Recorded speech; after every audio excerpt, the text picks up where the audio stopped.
Kamusta kayong lahat? Ngayong araw guys, andito tayo sa Turtle Head Lake. Try natin mag-fishing dito. Hopefully active na ang mga isda ngayon kasi ilang buwang sobrang lamig dito sa amin. Pag ganoon kasi guys, yung mga bass nag-hibernate din sila. Hindi sila ganoon ka-active. Kaya madalang lang ang huli. So hopefully today, kasi medyo nag-warm ang panahon, active na sila at may mahuhuli tayo. Alright guys, start na tayong mag-fishing.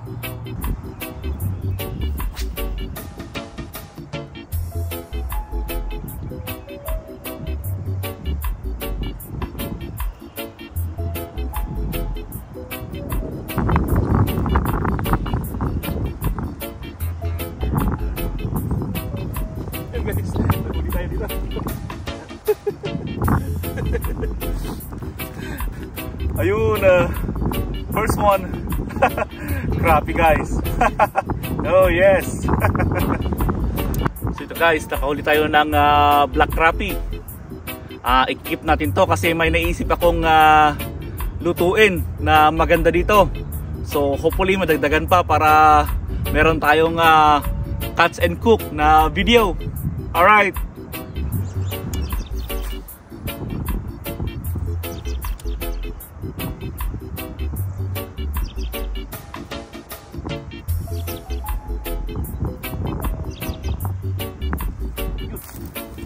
Maghuli tayo dito guys. Hopefully crappie na naman.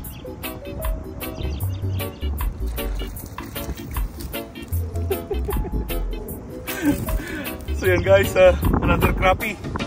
Maliit siya pero okay na to. So yan guys, nakadalawa na tayo. Siguradong may luluto na tayo. Alright.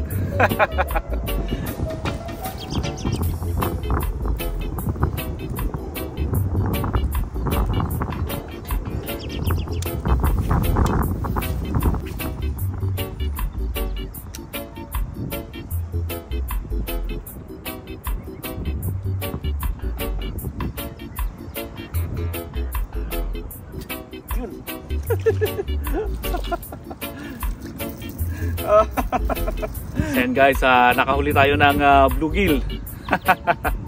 Pakakawalan natin to kasi ang target species lang natin ay crappie. Alright.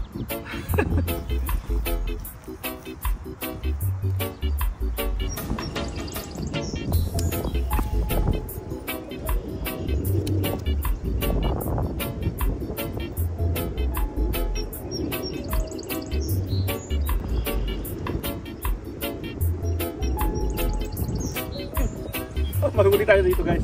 Hopefully crappie. Yun, crappie nga. Yes. Yun guys, another one. Oh yes. So yun guys, another black crappie. Alright. So yun guys, hindi na nadagdagan yung huli natin. Pero pwede na yun pang catch and cook. Uwi na tayo guys para makapagluto. So ito guys, andito na ako sa bahay. Atin ang lulutuin yung nahuli kong black crappie. At ang naisip ko na recipe ay napakasimple lang. Ito ay ang steamed fish. So yan na guys yung huli natin. So nalinis ko na siya. Tinanggalan ko siya ng bituka at saka hasang. At pati na rin ang kaliskis. So ito guys, ang ating mga ingredients sa ating steamed fish. Meron tayo ditong soy sauce, cooking oil, lemon, ginger, onion leeks, at saka celery. At gagamit din tayo ng garlic powder, ground pepper, at saka asin. At ang susunod nating gagawin guys ay maglagay tayo ng luya. Ito ito ang magsisilbing bedding ng isda.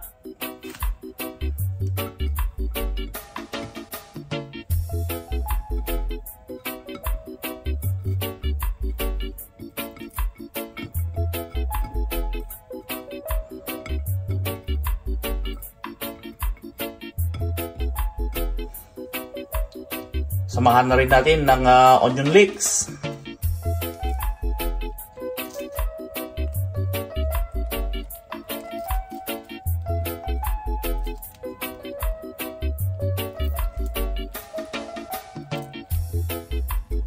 Yan. Tapos, ipatong natin yung isda, guys.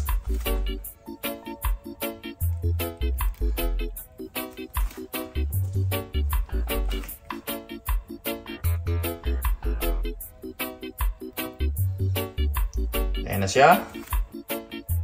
Tapos, budburan na natin siya ng asin.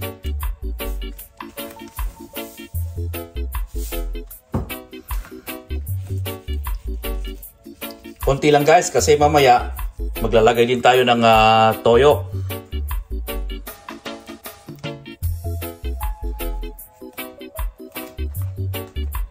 Tapos, garlic powder.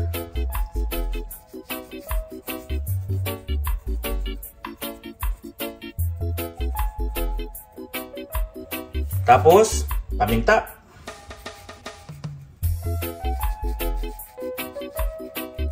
Yan.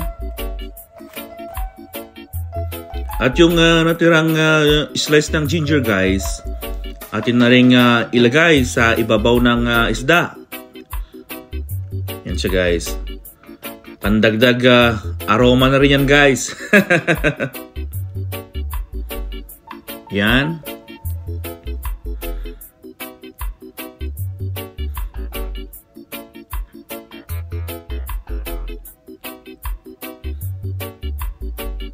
So yan, guys, atin nang i-steam ang ating isda.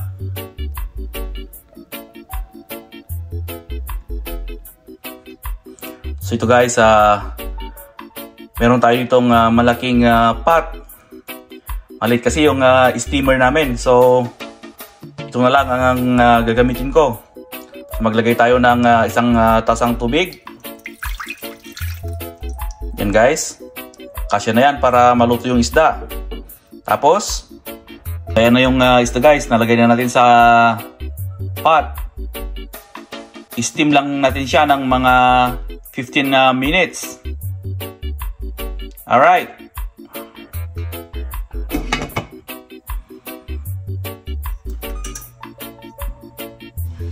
Alright, guys. After 15 minutes, check na natin. So yan na, guys, yung isda natin. Ang ganda ng pagkakaluto. So ang next natin gagawin ay maglagay na tayo ng toyo. Yan, guys.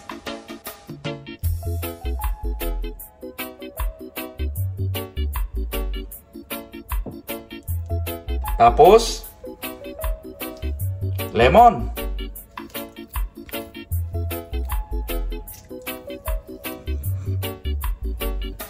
Ilagay na rin natin yung ating celery. Yan, guys.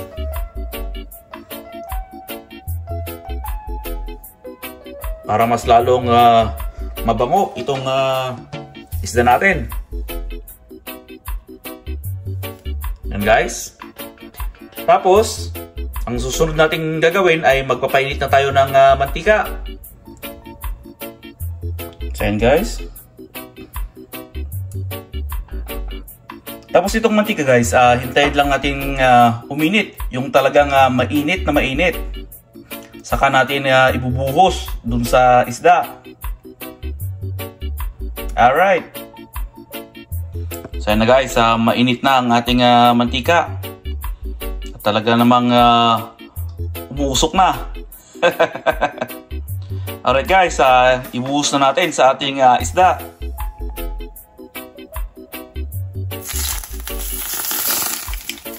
Yun.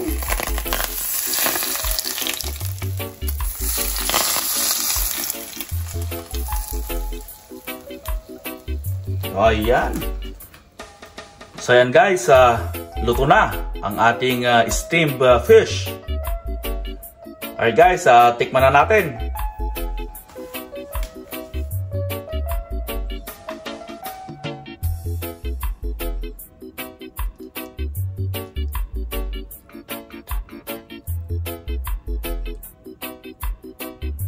Ang ganda guys ng pagkakaluto. Tapos, i-dip natin ng konti sa sauce. So guys, first bite.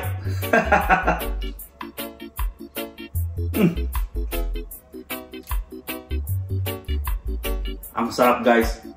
Walang kalansa-lansa yung isda. At lasang-lasa yung nilagay nating mga ginger at saka yung parsley. Ganun na rin ang lemon. Talagang napakalasa din ng isda na to. Itong black crappie.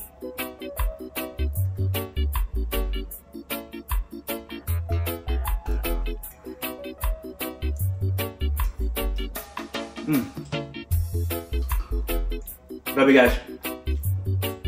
Pero biro. Talagang masarap.